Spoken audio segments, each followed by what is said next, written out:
ಇತ್ತೀಚಿನ ಜನಾಭಿಪ್ರಾಯದ ವಿಚಾರ ಗೊತ್ತೇ ಇದೆ. ಈಗಾಗಲೇ ಉದ್ಯೋಗವನ್ನು ಅರಸ್ತಾ ಇರುವಂಥ ಈ ನಿರುದ್ಯೋಗಿಗಳಿಗೆ ಬೇಕಾಗಿರೋದು ಈ ನಿರುದ್ಯೋಗ ಭತ್ಯೆಯೋ ಅಥವಾ ಸರ್ಕಾರದಿಂದ ಉದ್ಯೋಗದ ಒಂದಷ್ಟು ಭರವಸೆಯೋ ಅನ್ನುವಂಥ ಪ್ರಶ್ನೆಗಳು ಎದ್ದಿದೆ. ಅನೇಕ ವರ್ಷದಿಂದ ಉದ್ಯೋಗವನ್ನು ಹುಡುಕ್ತಾ ಇದ್ದಾರೆ, ಆದರೆ ಉದ್ಯೋಗ ಸಿಗ್ತಾ ಇಲ್ಲ.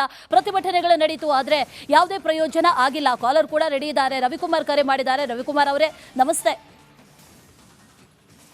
ರವಿಕುಮಾರ್ ಅವರೇ ನಮಸ್ತೆ. ನನ್ನ ಧ್ವನಿ ಕೇಳಿಸ್ತಾ ಇದ್ರೆ? ಈಗಾಗಲೇ ಯುವ ನಿಧಿ ಅನ್ನುವಂಥ ಈ ಮಹತ್ವಾಕಾಂಕ್ಷೆಯ ಯೋಜನೆ ಎಷ್ಟು ಜನರಿಗೆ ತಲುಪ್ತಾ ಇದೆಯಾ ಅಸಲಿಗೆ? ಅದರ ಅಸಲಿಯತ್ತೇನು ನೀವೇ ಹೇಳಬೇಕು.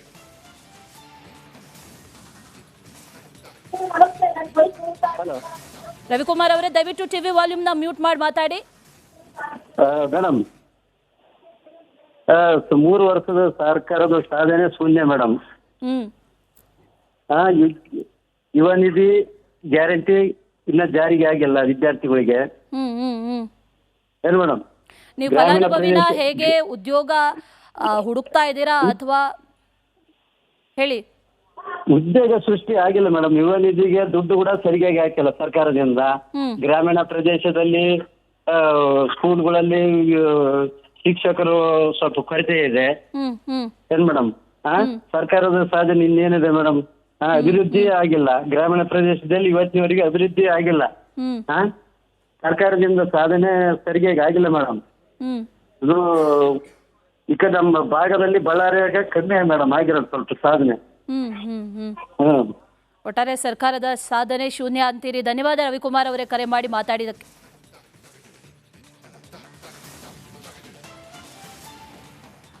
ನೀವು ಕೂಡ ನಿಮ್ಮ ಅಭಿಪ್ರಾಯವನ್ನ ತಿಳಿಸಬಹುದು. ಯುವಕರಿಗೆ ಈಗಾಗಲೇ ಆಸರೆ ಆಗಲಿ ಅನ್ನುವಂಥ ಕಾರಣಕ್ಕಾಗಿ ತಂದಂಥ ಬಹಳ ಮಹತ್ವಾಕಾಂಕ್ಷೆಯ ಯೋಜನೆ 5ನೇ ಗ್ಯಾರಂಟಿ ಈ ಯುವ ನಿಧಿ. ಸರ್ಕಾರಕ್ಕೆ 3 ವರ್ಷ ಪೂರೈಸ್ತಾ ಇದೆ. ಆದರೆ ಸರ್ಕಾರ 3 ವರ್ಷ ಪೂರೈಸ್ತಾ ಇರುವಂತಹ ಸಂದರ್ಭದಲ್ಲಿ 3 ವರ್ಷದ ಸಾಧನಾ ಸಮಾವೇಶವನ್ನು ಮಾಡೋದಕ್ಕೆ ಹೊರಟಿದೆ. ಅಸಲಿಗೆ ಸರ್ಕಾರದ ಸಾಧನೆ ಏನು? ಯುವ ನಿಧಿ ಅನ್ನುವಂಥ ಹೆಸರಿನಲ್ಲಿ ಯುವಕರ ಮೂಗಿಗೆ ತುಪ್ಪ ಸವರುವಂಥ ಕೆಲಸವನ್ನ ಹಾಗಾದ್ರೆ ಸರ್ಕಾರ ಮಾಡ್ತಾ ಇದೆಯಾ? ಕೇವಲ ಹೆಸರಿಗಷ್ಟೇ ಸೀಮಿತ ಆಯ್ತಾ ಈ ಯುವ ನಿಧಿ ಯೋಜನೆ ಅನ್ನುವಂಥ ಪ್ರಶ್ನೆ ಈಗ ಸದ್ಯಕ್ಕೆ ಕಾಡ್ತಾ ಇರೋದು. ಅನೇಕರು ನೋಂದಣಿ ಆಗಿದ್ದಾರೆ. ನೋಂದಣಿ ಆದಂಥವ್ರಿಗೂ ಕೂಡ ಈಗ ಸಿಗ್ತಾ ಇಲ್ಲ. ಅನೇಕ 1-2-3 ತಿಂಗಳು ಸಿಕ್ತು, ಆದರೂ ಕೂಡ ಅದರ ನಂತರದಲ್ಲಿ ಸಿಕ್ಕಿಲ್ಲ ಅನ್ನುವಂಥ ವಿಚಾರ.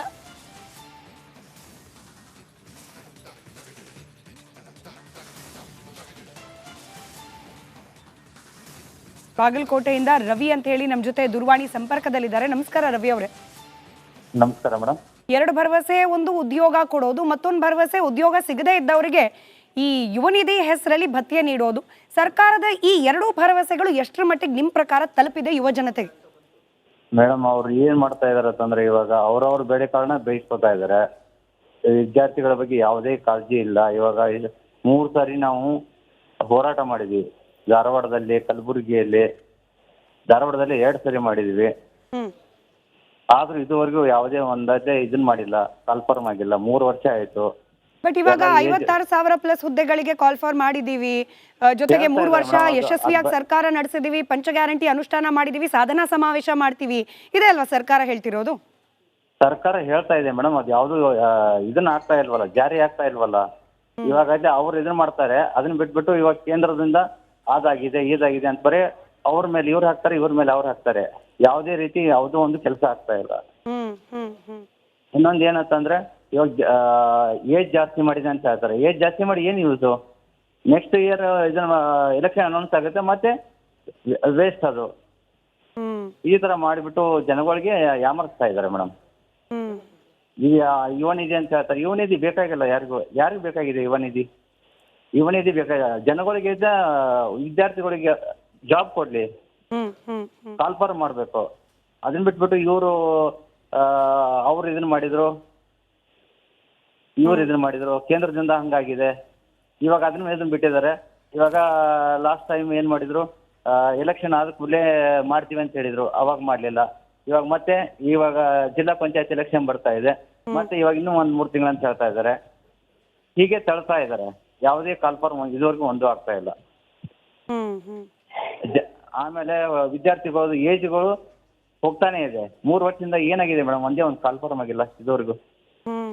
10 ವರ್ಷ ಗಂಟಲೆ ಓದ್ತಾ ಇದ್ದಾರೆ. ಕಾಲ್ಫಾರ್ಮ್ ಆಗಿರೋ ಎಕ್ಸಾಮ್ ಆಗಿರೋದನ್ನ ರೀ ಎಕ್ಸಾಮ್ ಮಾಡ್ತಾ ಇದ್ದಾರೆ. ಓಕೆ ಓಕೆ ರೈಟ್ ರೈಟ್ ಧನ್ಯವಾದ ರವಿ ಅವರೇ ಕರೆ ಮಾಡಿದ್ದಕ್ಕೆ.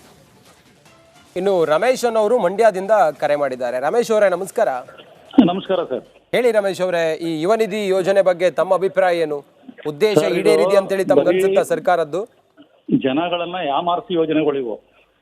ಯಾವುದೇ ನಿರುದ್ಯೋಗಿಗಳಿಗೆ ಇದರಿಂದ ಶಾಶ್ವತ ಪರಿಹಾರ ಖಂಡಿತ ಸಿಗಲ್ಲ. ಈಗ ಈ ಸರ್ಕಾರ ಬಂದು 3 ವರ್ಷ ಆಯ್ತು ಸರ್.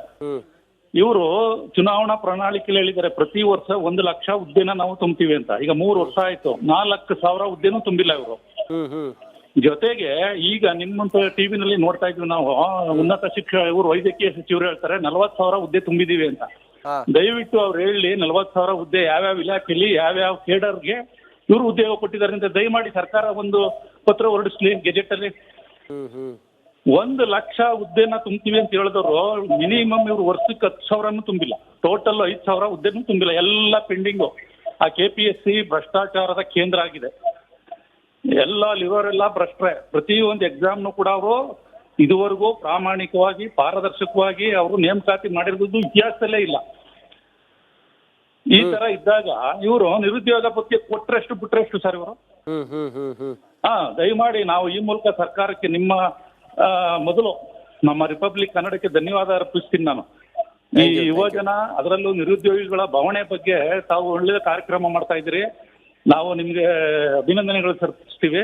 ಮತ್ತೆ ಸರ್ಕಾರಕ್ಕೆ ವಿನಂತಿ ಮಾಡೋದು ನಾವು, ದಯಮಾಡಿ ನಮ್ಮ CM ಸಿದ್ದರಾಮಯ್ಯನವರು ಈ ಹಿಂದೆ ಮೊದಲು 5 ವರ್ಷ ಇದ್ದಾಗ ಹೆಂಗ್ ಆಳ್ವಿಕೆ ಮಾಡಿದ್ರು ಅದೇ ತರ ಆಳ್ವಿಕೆ ಮಾಡ್ಬೇಕೀಗ ಅವರು.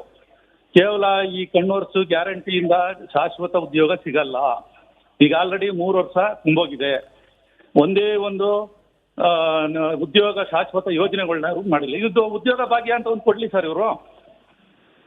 ಈಗ ಕೆಲಸಗಿಲ್ದೇ ಇರೋ ಭಾಗ್ಯ ಬೇಡ ನಮ್ಗೆ, ಉದ್ಯೋಗ ಕೊಡ್ಲಿ. ಈಗ ಡಿಗ್ರಿ ಮಾಡಿರೋರು, ಮಾಸ್ಟರ್ ಡಿಗ್ರಿ ಮಾಡಿರೋರು, 7-8 ವರ್ಷದಿಂದ ಓದ್ಕೊಂಡು ಕೂತಿದ್ದವ್ರು ಏನಾಗ್ಬೇಕು ಅವರು? ದಯಮಾಡಿ ಅವರು ಉದ್ಯೋಗ ಕೊಡಬೇಕು, ಶಾಶ್ವತ ಉದ್ಯೋಗ. ಖಾಲಿ ಇರೋದು ನೀವು 2,80,000 ತೋರಿಸ್ತಾ ಇದ್ದೀರಿ, ಅದು ಸರ್ಕಾರಿ ಉದ್ಯೋಗ. ಆದ್ರೆ ನಿಗಮ ಮಂಡಳಿಯಲ್ಲಿ 1 ಲಕ್ಷ ಚಿಲ್ಲರೆ ಇದಾವೆ. ಒಟ್ಟು ಟೋಟಲ್ 4 ಲಕ್ಷ ಖಾಲಿ ಹುದ್ದೆ ಇದಾವೆ ನಮ್ಮ ಕರ್ನಾಟಕದಲ್ಲಿ. ದಯಮಾಡಿ ಇದನ್ನ ಕನೇ ಪಕ್ಷ ವರ್ಷಕ್ಕೆ 10% ತುಂಬಿದ್ರು ಸಾಕು ಅವರು ವರ್ಷಕ್ಕೆ, ತಿಂಗಳಿಗೆ. ಈಗ ನೋಡಿ 56,000 ಜನ ತುಂಬ್ತೀವಿ ಅಂದ್ರು, ಬಜೆಟ್ ಅಲ್ಲಿ ಹೇಳಿದ್ರು, ನೋಟಿಫಿಕೇಶನ್ ಬಿಟ್ರು. ಒಳ ಮೀಸಲಾತಿ ಅನ್ಕೊಂಡು 6 ತಿಂಗಳು ಮುಂದಕ್ಕೆ ಹೋಯ್ತು. ಆಮೇಲೆ ಈಗ ಎಲೆಕ್ಷನ್ ಬಂತು, ಬೈ ಎಲೆಕ್ಷನ್ ಮುಂದಕ್ಕೆ ಹೋಯ್ತು. ಈಗ ಆಲ್ರೆಡಿ GBA ಎಲೆಕ್ಷನ್ ಬರ್ತಾದೆ, ಅದಕ್ಕೊಂದು ಕಾರಣ ಆಗ್ತಾರೆ. ಆಮೇಲೆ ರಾಜ್ಯಸಭಾ ಸದಸ್ಯರು ಮತ್ತೆ ವಿಧಾನ ಪರಿಷತ್ ಸದಸ್ಯರು, ಇವ್ರಿಗೆ ಇದೇ ರಾಜಕೀಯಗಳಿಗೆ MLA MLCಗಳದ್ದು ಖಾಲಿ ಆದ ತುಂಬುದೇ ಚಿಂತೆ ಇವ್ರಿಗೆ. ಆದ್ರೆ ನಿರುದ್ಯೋಗಿಗಳಿಗೆ ಇವರು ಹುದ್ದೆ ಕೊಡಲ್ಲ. ಅದು ಸರ್ಕಾರ ಎಚ್ಚರಿಕೆ ತಗೋಬೇಕು ಈಗಲಾದ್ರು. ಇದೇ ತರ ಜನ ವಿರೋಧಿ ಆಳ್ವಳಿಕೆ ಮಾಡ್ತಾ ಹೋದ್ರೆ ಈಗ ತಮಿಳುನಾಡು ಮತ್ತು ಪಶ್ಚಿಮ ಬಂಗಾಳದ ರಿಸಲ್ಟ್ ನೆಕ್ಸ್ಟ್ 2028ಕ್ಕೆ ಕರ್ನಾಟಕದಲ್ಲಿ ಖಂಡಿತ ಆಗುತ್ತೆ. ಓಕೆ, ಥ್ಯಾಂಕ್ ಯು ರಮೇಶ್ ಅವರೇ, ನಮ್ಮ ಜೊತೆ ತಾವು ಇಷ್ಟೊತ್ತು ಮಾತಾಡಿದ್ದಕ್ಕೆ. ಆಲ್ ರೈಟ್, ನೆಕ್ಸ್ಟ್ ಕಾಲರ್ ಹಾಸನದಿಂದ ಮಹೇಶ್